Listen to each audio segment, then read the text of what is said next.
Hey everybody, welcome to the wild world of Jessie, where we talk about all things fun, Catholic, and love. So, you know I love to travel, right? I love meeting new people, trying new foods, experiencing different cultures. One of my favorite places? The Philippines. The people are amazing. The beaches are incredible. The food is on another level. But let me tell you, the first time I went there, I experienced some serious culture shock. It wasn't the traffic, though I thought I was going to have a heart attack from that. Or the jeepneys, though a panic attack about happened with that. But no, it was the compliments. I remember walking through a mall in Manila. I hadn't seen my fiance's aunt, her tita, in almost a year. Her face lights up and she rushes over. She gives me this huge hug, pinching my cheeks like I'm 5 years old. She looks me up and down, smiles, and says, loud enough for everyone to hear, "Jessie, wow, you got so fat." And I just froze. Damn, that obvious, huh? Wait, fat? I'd been hitting the gym, well, some days. I thought I was looking pretty good. I was standing there, completely stunned, thinking, did she just call me fat? But then I looked at her face and she was just beaming with pride. My fiancé was laughing her cute head off next to me. She leaned over and whispered, "Love, she just said you look amazing." And that was my first lesson in Filipino compliments. They don't always sound like compliments. In fact, sometimes they sound like straight-up insults. Yet they are made with the greatest love and affection. All right, let's start with the big one, the classic, the one that gets every foreigner. It's the phrase, "Uy, tumaba ka," which literally translates to, "Hey, you got fat." Now, in America, if someone said that to you, it would be fighting words. You'd be updating your relationship status on Facebook to, "It's complicated," and canceling your brunch plans for the next 6 months. It's a direct hit. It's something you'd maybe hear from a mean kid in middle school, not from a loving family member. You'd probably spend the rest of the day looking in the mirror, wondering if you should start that kale-only diet you saw on the internet. But in the Philippines, it's the exact opposite. It's a top-tier compliment. When a Filipino says, "Uy, tumaba ka," what they're really saying is, "Wow, you look so healthy and prosperous. Life must be treating you well." It's a sign that you're eating well, you're not stressed, and you're happy. In a culture where, historically, being skinny was often associated with poverty or sickness, having a little extra padding is seen as a good thing. I learned this the hard way, obviously. After that first encounter with my fiance's tita, it started happening everywhere. I'd go to a party and someone would say, "Jessie, you're getting bigger," with a huge smile. At first I was like, okay, I get it, I like halo, maybe a little too much. I started getting self-conscious. I even tried to preemptively say, I know, I've gained a few pounds." But they'd just nod enthusiastically, like I just announced I won the lottery. It took me a while to just relax and learn to say salamat, which means thank you. It felt so weird at first, like thanking someone for pointing out a stain on your shirt. The best part is when you see them after you've lost weight. But a Filipino friend might look at you with deep concern and say, "Oh no, you got so thin." They'll immediately try to feed you. They'll pile your plate high with rice, adobo, lechon, convinced you're wasting away. It's their way of showing they care. Just smile, take the compliment, and enjoy the extra scoop of rice they'll inevitably give you. It's all love. Okay, so we've covered weight. What's next? Your face, of course, specifically your nose. Now, I have a pretty average American nose. It's not particularly big or small, it's just a nose. But in the Philippines, my nose became a star. I will be talking to my fiancé, and she suddenly gets this focused look, leans in a little. "Wow, ang tulis ang ilong mo," which translates to, "Wow, your nose is so pointy. Ang taanggos ang ilong mo," which means your nose is so high-bridged. My first reaction was, is that a good thing? My nose is pointy? Is it a weapon? Should I register it? It sounded like they were saying I had a Pinocchio situation going on. In the US, you don't really comment on someone's nose unless you're a plastic surgeon or maybe a very critical caricature artist. But in the Philippines, having a high-defined nose bridge, a mataanggos na ilong, is considered a major beauty standard. My fiancé freaking loves my nose. And to be honest, I don't even understand it. But it's seen as a very attractive feature, often associated with Caucasian ancestry or Spanish ancestry, with historical roots in the country. So when someone says your nose is pointy or high-bridged, it's like they're saying you have a supermodel's nose. They're admiring it. On all the things I get complimented on, the nose is easily top 3. Whenever someone would compliment my nose, I'd strike a dramatic profile pose and say, "Oh, this old thing." They're probably just admiring your pointy masterpiece. All right, this next one is for all the guys out there who think they have great hair. You spend time in the morning, you put in some product, you get it just right.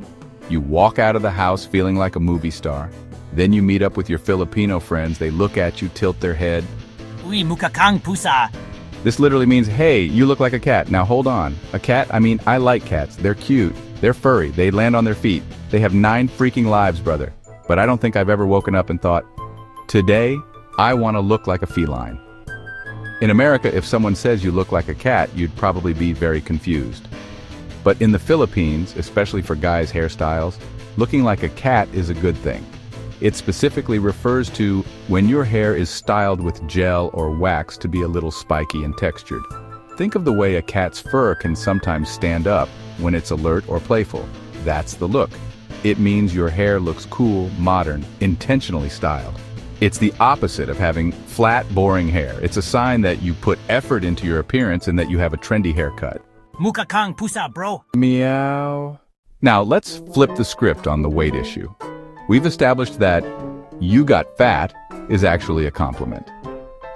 So, what happens when you lose weight? In the United States, if you drop a few pounds, people notice. They say things like, wow, you look great. Have you been working out? But in the Philippines, if you show up looking noticeably thinner, the reaction is completely different.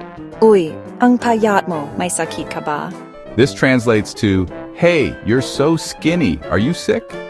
I experienced this after I got a nasty stomach bug for a week. I was so sick that time I was hallucinating. The first time I saw my Filipino family-in-law after that, it was like a national emergency had been declared. Aunts and uncles gathered around, all asking if I was okay, if I needed money, if my fiancé and I were fighting. And their first solution is always food. They will sit you down and give you the biggest meal you have ever seen. They weren't convinced until they saw me eat 2 full plates of sinigang, 3 cups of rice. It's a beautiful, if slightly overwhelming, display of collective care. It's one of those things in the Philippines I really love, even if it produces a little anxiety. This next one is a little more subtle, and it's all about context. It's a phrase you'll hear a lot among friends. Pa ra kang ewan. A direct translation is tricky, but it basically means, you're like I don't know, you're so weird. If someone in the States said, you're so, I don't even know, you'd think you did something dumb or annoying. I know, my sister says it to me all the time, haha. But among friends, pa ra kang ewan can be totally affectionate. Used when you do something silly, used when you're being goofy, used when something unexpected happens. It's basically, you're so hilariously weird, and I love it. It means I'm inside the circle, safe to be weird. It's the Filipino equivalent of, you're such a dork, but said with a big smile on their face. A compliment disguised as a light-hearted jab, a sure sign of true friendship. This one is all about surprise. Maybe you learned to play the guitar, or you mastered a new recipe. You're feeling proud and you finally show your Filipino friends. You play them a song, or you serve them the dish. They listen, they taste it.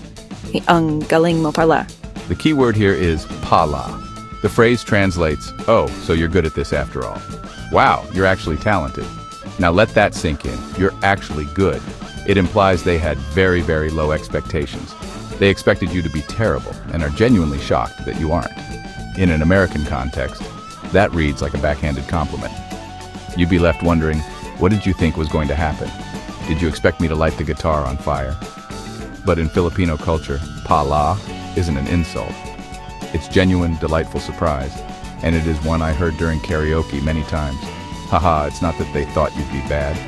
It's discovering a hidden talent, like finding a $20 bill in an old jacket. Wow, I didn't know you could do that. That's so cool. I got this when I first started singing videoke. I'd struggle through a song trying to get the right chord. When I finally sung it kind of correct and my fiancé's family faces would light up. Wow, let's drink and dance. They all laughed. At first I was like, I've been trying for weeks, but I realized it was cheering me on. A compliment on my progress. Finally, let's talk about nicknames. In the US, nicknames are usually shortened versions of your name, like Jess for Jessie, or they're based on your personality, like Champ. But in the Philippines, nicknames are on a whole other level. They're often based on your physical appearance, and they can sound brutally honest. Taba choy if you're a little chubby. Nog nog if you're dark-skinned. Pondak if you're short. Out of context, you'd think it's straight-up bullying. Imagine walking into a New York office and yelling, "Hey, fatty, let's get lunch." You'd be in HR before you could say sandwich. But here's the crazy, beautiful thing. In the Philippines, these nicknames are used with immense affection. When close friends call you Taba Choy, they're not making fun. It shows you are part of the group.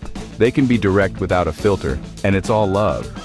I haven't been given a permanent physical nickname yet, but friends sometimes call me Long Nose because of Mata and goes na Ilong. Everyone laughs, including me. It's a sign I'm one of them. True friendship isn't about being polite all the time. It's about being real, being honest, being able to laugh at yourselves and each other together. A strange and wonderful sign of belonging. That's why I love the Philippines so much, friends. Jokes are okay, and people don't get upset about them, and instead, we use it as ways to show we care. So there you have it. A quick tour through the wild, wonderful world of Filipino compliments. Being called fat as a term of endearment. Having your pointy nose celebrated. It's a journey, a masterclass in reading between the lines. The intention behind the words matters more than literal translation. What sounds like a jab is often a hug. What sounds like criticism is often a sign of deep care and affection. It's a language of love with a unique accent. That's what traveling and experiencing new cultures is about. Step out of your comfort zone. Realize your way of seeing the world isn't the only way. Be open, be curious. Have a good sense of humor. You'll be confused sometimes. You might say the wrong thing. You might take something the wrong way. And that's okay. It's part of the adventure. Be willing to learn. Be willing to laugh. I wouldn't trade those confusing, hilarious moments. They taught me so much about the Philippines, about communication and human connection. We're all trying to show we care in different ways. If someone joyfully says you've packed on a few pounds, don't be offended. Just smile. Say salamat. Ask for a second helping of adobo. Embrace the differences. Share a laugh. Enjoy the warmth and friendliness. Welcome with open arms, a full plate, a few surprising compliments along the way. You'll leave with a full stomach and an even fuller heart. Thanks for tuning in, everybody.